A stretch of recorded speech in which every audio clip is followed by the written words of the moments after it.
So, back again. Yeah. Here we are, and we're excited to be here. Yes. As always, yes. And we extend a thank you to Cheryl for being here. Yes, thank you And so much for that. she was such a great interim. Yes. And yeah.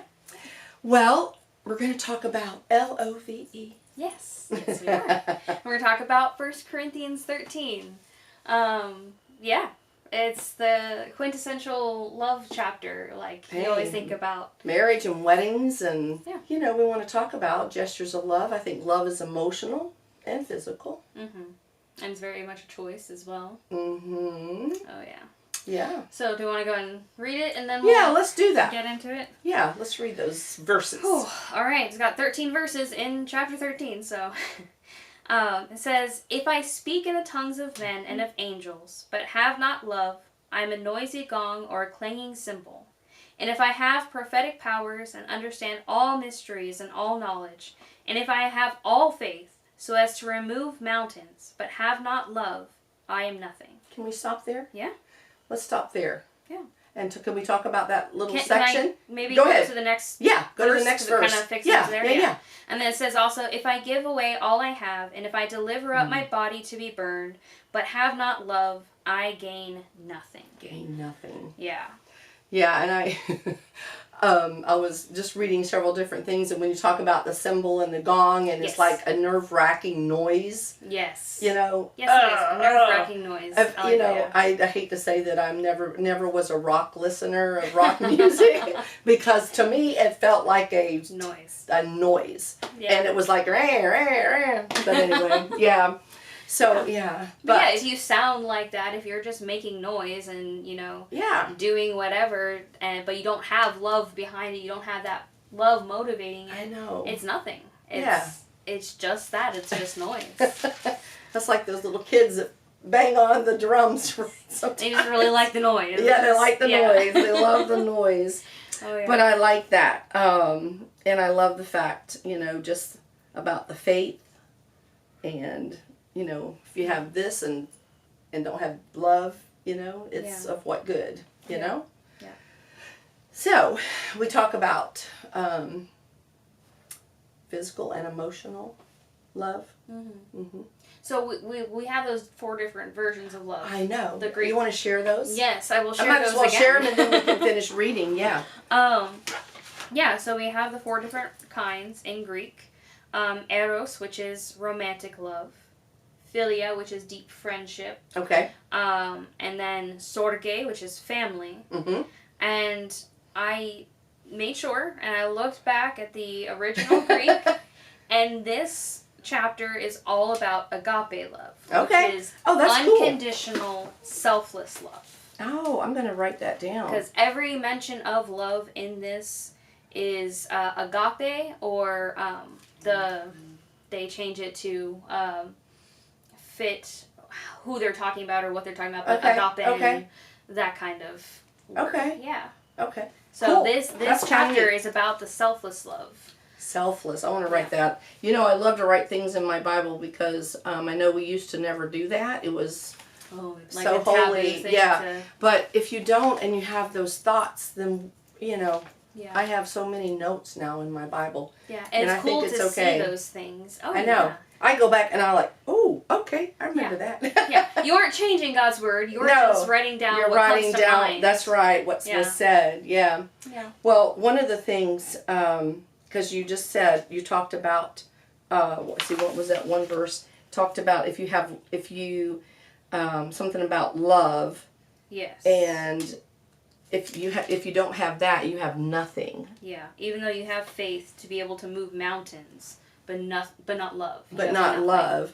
And so let's go ahead and I know this is a different kind of love, I think, because we know we have physical love and emotional love, and I know that I have shared this probably before, but I still think because love can be doesn't have to be romantic, right? We talked about that. Correct. And so Mother Teresa had this kind of came up with this paradox, okay? Yeah. And a paradox is, I'm going to read it so I don't just kind of fumble through it, but is a statement that appears completely absurd. Mm-hmm. But it has truth or a deeper meaning if you look at it really look at it. Yeah. Okay? Yeah. So here's this sort of the paradox of love is because it can make us feel happier and more connected to the universe than anything else. Mm-hmm. But can be literally, in the next breath, the catalyst that pushes us into a hole of depth and despair that's almost indescribable. Yeah. And that can be the kind of love we're talking about, you know? I definitely think when it's truly love, when it's that agape, that selfless, that unconditional, Yes. like, I love you for who you are, or I love you just, because God loves us first. That's right. It can have a huge impact on your life. Oh, yeah. So we can go from this mountain experience to the valley real quick over love. Oh, yeah. Right? Yeah, whether it's significant other, friends, family. That's right. Real no quick. matter Real what. quick. Yeah. Yes. So I think that's pretty good. And of course, Martin Luther King says, I have decided to stick to love. Hate is too great a burden to bear. Yes. And I that's kind of an interesting statement too. Yeah, and I think that's interesting to have also with Mother Teresa. Obviously she recognized that there's the good and the sad side to having love. And Because, especially if he knew that, like, it's better to have both the good and the bad of love than anything to do with hate. yeah, and he was all about that, you Yeah. know. And I used to teach my students. We did it every time there was the Martin Luther King Day, and we had it was a big lesson on that because he was about that. Yeah. And Mother Teresa took care of the poor, and she was rich, but she went to poverty to be able to care for people that had nothing. Very selfless. Yeah, she was very selfless. Yes. Yeah. But, so maybe we better finish reading. Yeah. You want to do that? Yeah, we can do that. So now we have the part that, the verses that are shared most commonly at weddings. At weddings, okay. So we have, love is patient and kind. Love does not envy or boast. It is not arrogant or rude. It does not insist on its own way. It is not irritable or resentful. It does not rejoice at wrongdoing, but rejoices with the truth. Love bears all things, believes all things, hopes all things, endures all things. Should I keep going? Yeah, go ahead. And nothing struck me. Okay. And love never ends. As for prophecies, they will pass away. As for tongues, they will cease. As for knowledge, it will pass away. For we know in part, and we prophesy in part. But when the perfect comes, the partial will pass away. When I was a child, I spoke like a child. I thought like a child. I reasoned like a child. Yes. When I became a man, I gave up childish ways. For now we see in a mirror dimly, but then face to face. Now I know in part, then I shall know fully, even as I have been fully known. So now faith, hope, and love abide, these three, but the greatest of these is love. Yeah.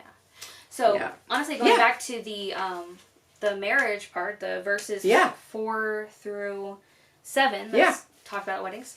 I kind of noticed similar themes to the fruits of the Spirit. Oh, yeah. Well, we Love know is that. patient, kind. We have kindness, patience, or long-suffering. And there's so many other things within that. And, love is part of the fruits of the Spirit. It is, so is faith. It is, exactly. And, everything just seems to point back to love. Yeah. And that is just the ultimate thing. Especially in verse 13, not to skip ahead, but the greatest of these is love. The greatest of these is love. And when Jesus, I just thought of this, when Jesus told them, one of his disciples, or maybe all of them, said, which is the greatest of the commandments, right? Yes. And he says, love God. Yeah, with all your heart, with all your heart, soul, strength, and mind. And strength. All of that. I didn't look it up. It just hit my brain. And then to love others as yourself, or love thy neighbor as yourself. And it's in a couple of spots saying that he said that. So, and I think about it. If we had love, we wouldn't need... if we did love, all the others, it covers everything. Yeah. Yeah, so you could wrap it all up in love in a little nice little sweet blanket, and it'd be just fine if everybody loved, right? Yes. And that was part of it. True selfless love. Too. Yeah, selfless love. Yeah. And you find about a lot in John about love too. Yes, Yeah. actually, I was about to say. You got something? Go for it, girl. So John 15:13 talks about there's no greater love than this, a man that lays down his life for his friends. Yeah. Obviously talking about Jesus sacrificing himself. But not only that, but, we are talking about selfless love. Whenever we're selfless, we're laying down whatever we have to do in that moment. Yes. Whatever thing that's going on, and we go and help somebody, that is that sacrificial, I'm laying down my life to, help somebody else. Yeah. Yeah. Whatever it is. It could be something small. It could be something huge. Yep. But, yeah. And I think of our servicemen. They do that. Oh, yeah. Every time they do the swearing in, they lay down their life for us, Yeah. Put their life on the line, and that's right. Just protecting us, yeah. So we give you honor. Yes. Yes, we appreciate for that. you We guys. appreciate you guys, because Guys and gals. that's what's allowed us to have the freedoms to do what we do today. Oh, yeah. Yeah. That's true. Yeah. This is another one that we can talk about, is in Matthew. It talks about loving our neighbor, but also to love our enemy. Oh, yes. Yeah, that's a hard thing. Yeah. So, yeah, but that's a piece of it, right? Yeah. And that's what we talk about when we say if everybody loved everybody, we would have a much better place. But, oh, yeah. Yeah. Yeah. Do you have some more verses you wanted to share? I did have one with 1 Corinthians 13:8. Okay. Talking about love never fails. Oh. So in verse 8, love never ends, or love never fails. Uh-huh. Oh, no, that's what we're looking at. Duh. But yeah, so love never fails. Everything else, as we see in these verses, that prophecy goes away, languages or tongues go away, knowledge passes away, everything else passes away, but love remains. Yeah. Because of the fact that God himself is love. Is love, yeah. And God is the one constant that we have in our lives. That'll never change. That will never, ever change. Never fails. Yeah. Like, it's just amazing. I know. That, I don't know, sometimes when you think about the love he gave us for what he suffered, if you watch that movie, The Passion. I watched it once. I pulled it out and I pulled it out a couple times when we were doing a lesson, and I played a section of it where Mary, because when he, tells his mother, and they have that interaction. Yeah. And I wanted them to see that, and I guess I just wanted them to have the impact. But then after I did it, I was like, ooh, that was heavy. Hard. Yeah, heavy. That was heavy. Yeah. And sometimes we need the heaviness. Sometimes we need to recognize how difficult that was for him and those that served him and was around him, and his mother and his disciples, and it was truly a dark time. But then yes, it was. But he gave us light. Yes, he gave us the light, and had he not done that, we would have been in a lot of trouble. For sure. Because we cannot, we can't do it for ourselves, and that's why we had to send him. No. He knew that in the beginning, anyway. Yeah. Yeah. It's true. He knew he was always plan A. Jesus was always plan A of saving his people. He wasn't plan B. Nope. He was plan A. He thought, well, let's see if we can't help them out. Mm-hmm. Let them try on their own. Yeah, exactly. That's why he gives us free will, right? Yes, exactly. So one last thought. Yes. Is that, talking about the mirror, where he's talking about now we see the mirror dimly, but then face to face. Yeah, I've heard it mirror darkly. Sometimes it says darkly, but I like how it said that dimly. Yeah. So currently, we are looking at a reflection of Jesus. Mm. We are reflections of God's image. Yes. None of us have actually seen him face to face. Right. And then, so we get to see that reflection until he comes again. Right, because he said in the very beginning that we were going to be made in the image of them. Yep.